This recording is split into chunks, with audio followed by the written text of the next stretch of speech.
పూజారి భార్య ఎక్కడికి వెళ్తోంది? నేను ఆవిడ్ని వెంబడించాలి.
నేను మీకోసం భోజనం తీసుకొచ్చాను.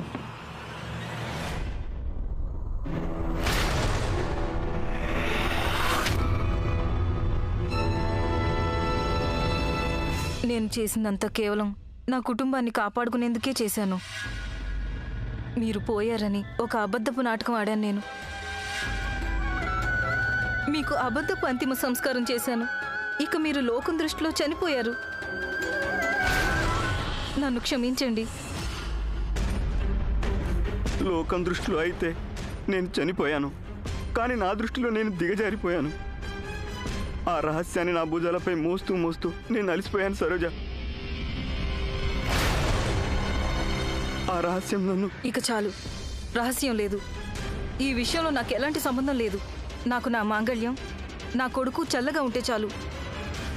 మీరు ఇక్కడే రహస్యంగా ఉండండి. నేను ఊళ్ళోకి వెళ్ళి మనం ఇద్దరం ఇక్కడి నుండి వెళ్ళిపోయే ఏర్పాట్లు చేస్తాను.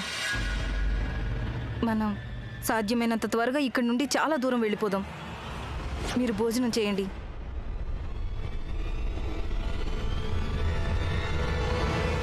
నేను నా భార్యకి ఎలా చెప్పను? గత పూర్ణిమ నాడు ఆ పాత గుడి దగ్గర జరిగిన సంఘటన, ఆ రహస్యం నన్ను ఎంతలా వెంటాడుతుందో ఎలా చెప్పను?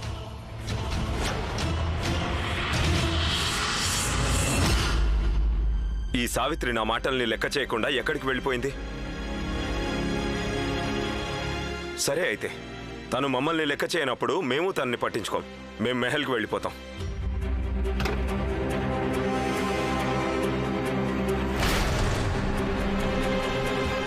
కానీ మేము తన్ను వదిలేసి ఎలా వెళ్ళగలం?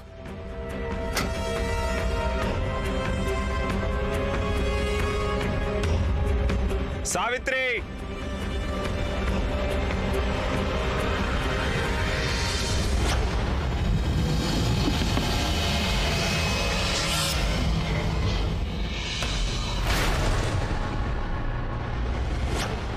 ఎవరు ఎవరు నువ్వు?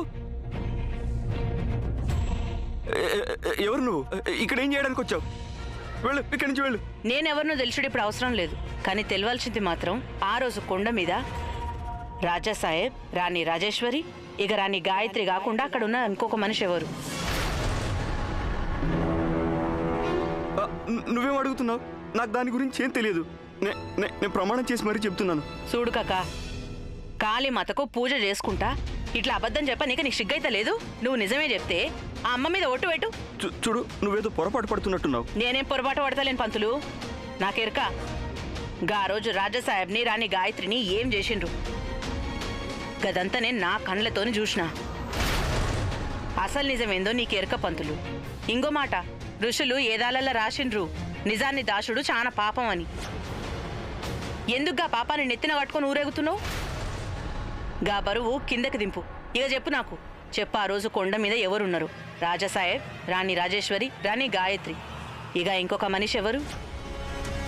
చెప్పు. వాళ్ళు చాలా పెద్ద మనుషులు. వాళ్ళ మధ్యలోకి నన్నెందుకు లాగుతున్నావు? నేను నోరిపితే అప్పుడు నేను ఎలాగో చస్తాను, నా భార్య పిల్లలు కూడా చస్తారు. నీకేం కాకుండా చూస్తా. నేను నీకు మాటిస్తున్నా, నీ పెండ్లాం, నీ బిడ్డల సంగతి నేను చూసుకుంటా. ఇంతకి మాట ఇవ్వడానికి నువ్వెవరు? నీకేం తాహతుందని?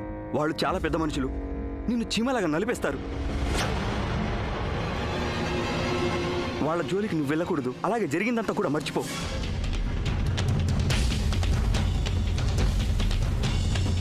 నిజాన్ని ప్రశ్నించే అర్హత ఒక పని పిల్లకు ఉండకపోవచ్చు, కానీ ఆమీర్ కోట్ రాణికి ఉంది కదా.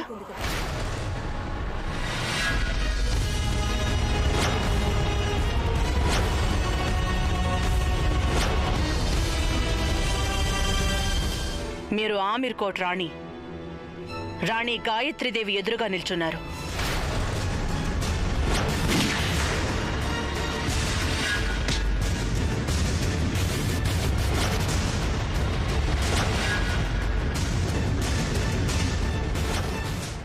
రాణి గాయత్రి, మీరు బతికే ఉన్నారా? కానీ ఈ మారువేషంలో? అవును పూజారి గారు, నేను బతికే ఉన్నాను. జరిగిన నిజం తెలుసుకోవడానికే నేను ఈ మారువేషం వేశాను. శత్రువులు ఏ అవకాశాన్ని విడిచిపెట్టలేదు నన్ను చంపడానికి. కానీ పెద్దలంటారు కదా, చంపేవాడి కన్నా కాపాడేవాడు గొప్పవాడు అని. రాణా గారి ప్రేమ కారణంగానే నేను మృత్యుముఖం నుంచి తప్పించుకోగలిగాను. ఎందుకో తెలుసా? ఆ అమ్మకి కూడా ఇష్టం లేదు చెడు ముందు మంచి తల వంచటం. అందుకే ఆ తల్లే నన్ను కాపాడింది. ఇక ఆ తర్వాత నేను నా పతి ప్రాణాలు కాపాడుకునేందుకు సావిత్రిగా మారాను. ఆ సావిత్రి పతి ప్రాణాల కోసం యముణ్ణి సైతం ఎదిరిస్తే, ఈ సావిత్రి తన పతిని కాపాడుకునేందుకు యావత్ ప్రపంచంతోనే పోరాడడానికి కంకణం కట్టుకుంది. కానీ పూజారి గారు, అందుకోసం నాకు పూర్తిగా నిజం తెలియాలి. మీరే నాకు ఆ విషయం చెప్పాలి. ఆ రోజు కొండ మీద ఏం జరిగిందో, రాజేశ్వరి, రాణా గారు, నేను కాకుండా అక్కడున్న వేరే వ్యక్తి ఎవరు? నన్ను రాణాగారిని చంపాలని ప్రయత్నించి రాజేశ్వరికి సాయం చేస్తున్న వ్యక్తి ఎవరు?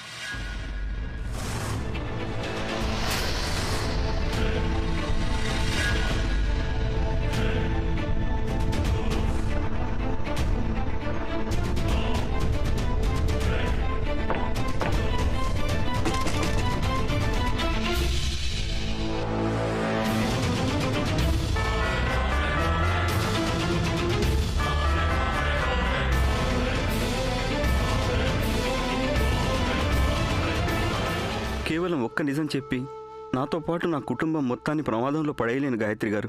నన్ను క్షమించండి. పూజారి గారు, మీకేమీ కాదు. మీకు ఈ రాణి మీద కాకున్నా కనీసం భగవంతుడి మీద, ఆ కాళీమాత మీద నమ్మకం ఉందిగా. మీరు కాళీమాత భక్తులు. నవరాత్రి రోజు మీరు చెడుని గెలిపిస్తారా? నవరాత్రుల్లో ఆ దేవతని 9 రూపాల్లో కొలుస్తారు. ఆ తల్లి యొక్క ప్రతి రూపం సత్యాన్ని, ధర్మాన్ని రక్షిస్తుంది. ఆ తల్లి చేసే పని తన భక్తులు చేయలేరా? సత్యాన్ని రక్షించటం ఆ తల్లిని ఆరాధించేందుకు ఉన్నతమైన మార్గం. ఇక నవరాత్రిలో మీరు ఆ దేవి ఆరాధన చేయకుండా ఉండలేరు. ఏదేమైనా సరే మీరు నాకు సాయం చేయాల్సిందే. పూజారి గారు, నేనే ఆయన్ని చంపేందుకు కుట్ర పన్నానని నా భర్త అనుకుంటున్నారు. నేను నిర్దోషినని చెప్పినా ఆయన నమ్మేందుకు సిద్ధంగా లేరు. ఎందుకంటే అబద్ధమే నిజమని ఆయన పూర్తిగా నమ్మించారు. ఇక రాణా గారికి పూర్తిగా నిజం తెలియకపోతే ఇక ఆయన దృష్టిలో నేను ఎప్పటికీ నిర్దోషిగానే నిలిచిపోతాను. ఆ పాపాన్ని మోస్తూ జీవించటం కన్నా నేను శాశ్వతంగా కన్ను మూస్తాను. ఈరోజు నా మరణానికి సాక్ష్యంగా ఉండేది మీరు, ఆ కాళీమాత.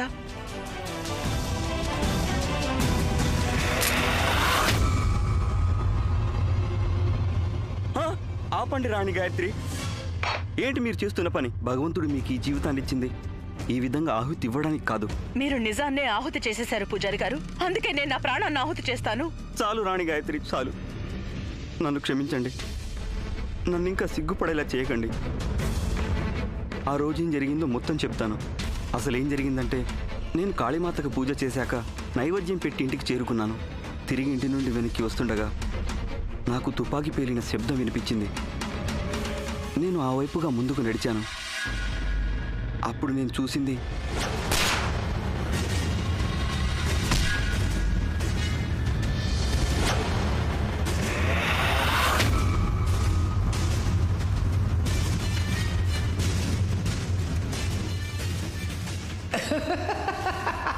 నాకేం అర్థం కాలేదు అసలు ఆ రోజు అక్కడ ఏం జరుగుతుందో. అయినా ఎందుకు జరుగుతుందో, ఎందుకు మీరు రాణా గారిని తుపాకీతో కాల్చారో, ఇక ఎందుకు పెద్ద రాణి అమ్మ మీ మీద దాడి చేశారో.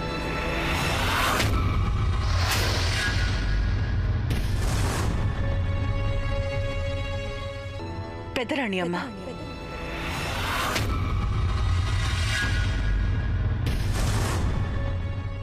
నేను మీకు సాయం చేసేందుకు వద్దామని అనుకున్నాను.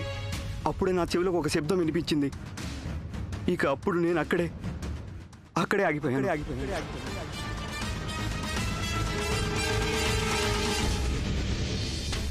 దీన్ని బట్టి చూస్తే ఈ కుట్రలన్నీ పెదరాణి అమ్మ చేసినవే.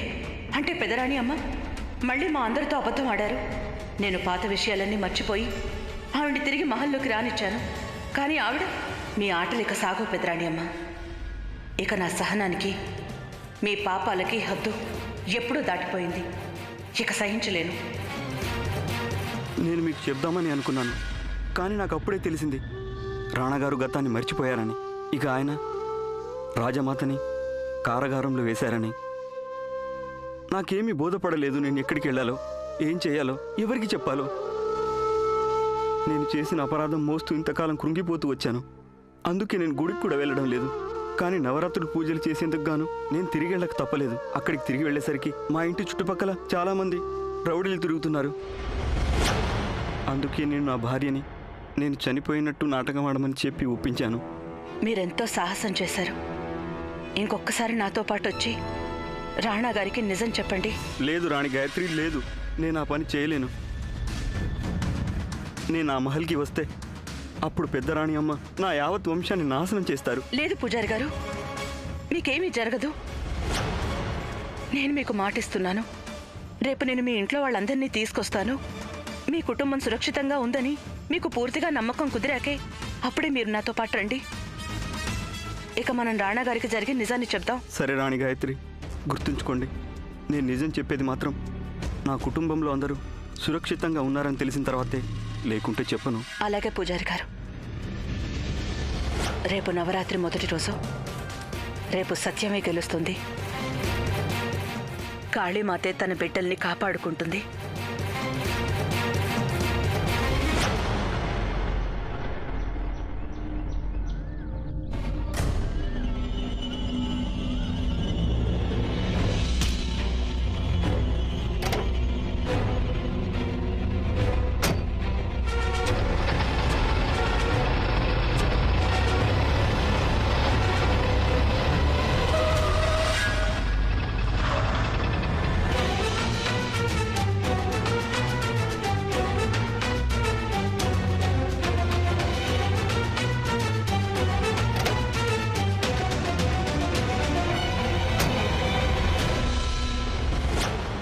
మేము నిన్ను వెళ్ళొద్దని చెప్పాం, కానీ నువ్వు మా మాటని పెడచెవిన పెట్టి వెళ్ళిపోయావా?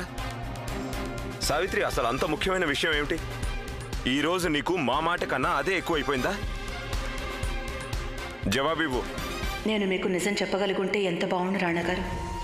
కానీ ఇప్పుడు నిజం తెలుసుకోవడానికి మీరు ఇక ఎంతో ఎదురు చూడాల్సిన అవసరం లేదు. రేపా నిజం అందరి ముందు బయటపడుతుంది.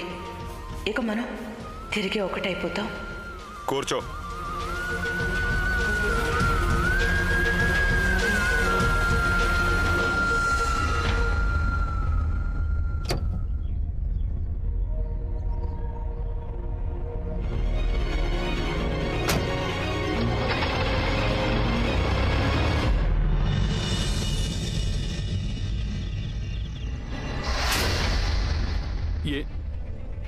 ఏంటి మీరు చెప్తుంది రాణి గాయత్రి? నేను నిజమే చెప్తున్నాను లక్ష్మణ్. రాజమాత అనుమానం అక్షరాల నిజం. జరిగే సంఘటనల్లో పెదరాణి అమ్మ హస్తం ఉంది.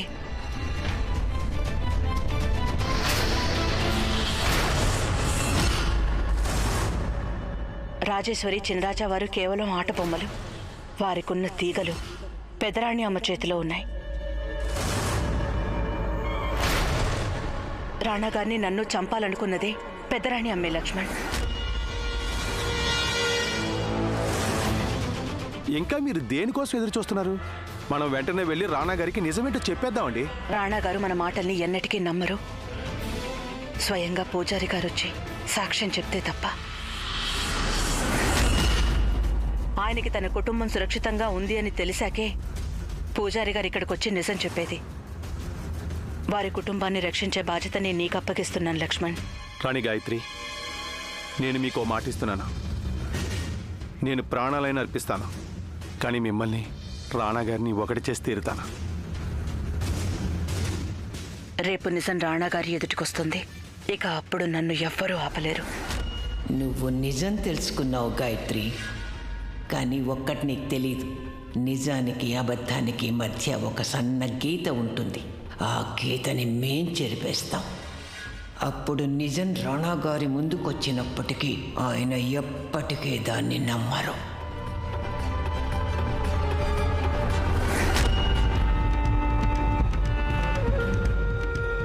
గాయత్రి మాకేమీ తెలియదనుకుని పథకం వేసింది, కానీ మాకు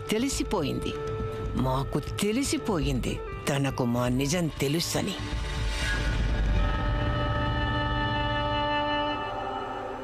రేపు నవరాత్రి మొదటి రోజు. అందరూ అమ్మవారి పూజలో నిమగ్నమై ఉంటారు.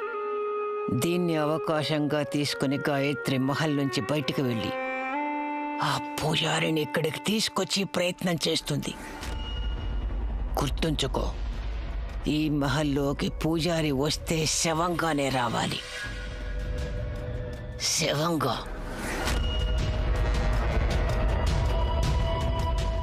రేపెప్పుడవుతుందా అని ఆత్రంగా ఉంది. ఇక ఆ తరువాత నేను కాళీమాత పాదాల మీద గాయత్రిని బలిగా ఇస్తాం.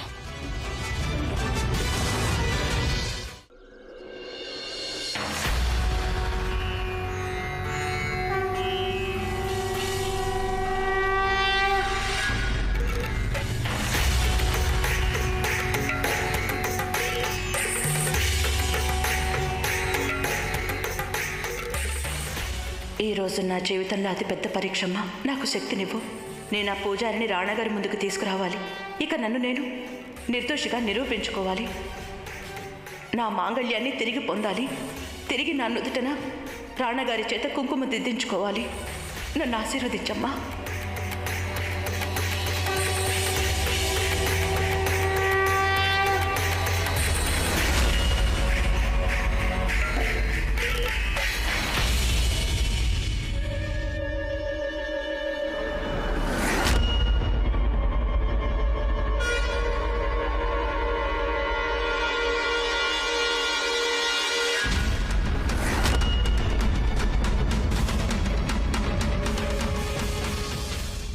ఆగు సావిత్రి. మేము గత 2 రోజులుగా గమనిస్తున్నాం సావిత్రి, నువ్వు మా దగ్గర ఏదో దాస్తున్నావు. మేము అడిగేది ఒక్కటే, మాకు కూడా చెప్పలేనంత పెద్ద రహస్యం ఏముంటుంది?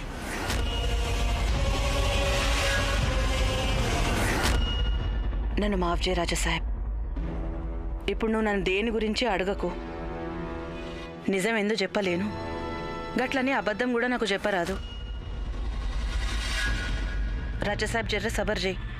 నేను నీకు అన్ని విషయాలు చెప్తా. సావిత్రి, అది రాజసాహెబ్, ఒక మాట చెప్తేను. నిజం చెప్పమని నువ్వెంత ఉక్కిరిబిక్కిరి అవుతున్నావో నీకంటే ఎక్కువ నేను చెప్పనిక చచ్చిపోతున్నా. ఈ దేశదిమ్మరికి జర్రంత గడువి ఈ రోజు దాకా మీరు నన్ను నమ్మిండ్రు కదా. ఇంకా కొంచెం సేపు కూడా గట్లనే నమ్ముండ్రి. నేను మాటిస్తున్నా, నీ నమ్మకాన్ని నేను నిలబెట్టుకుంటా.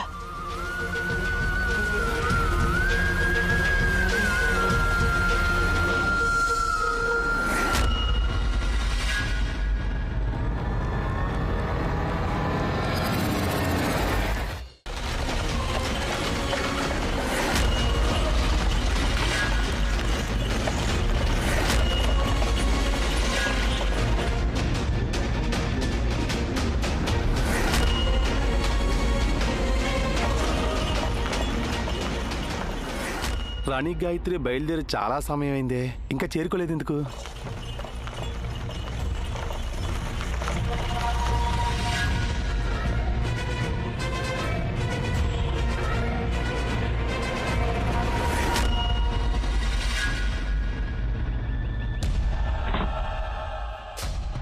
అమ్మ వినీవే జై దుర్గమ్మ, తల్లి వినీవే జై దుర్గమ్మ, కాపాడమ్మ జై దుర్గమ్మ, కరుణించమ్మ దుర్గమ్మ, జై దుర్గమ్మ, జై దుర్గమ్మ.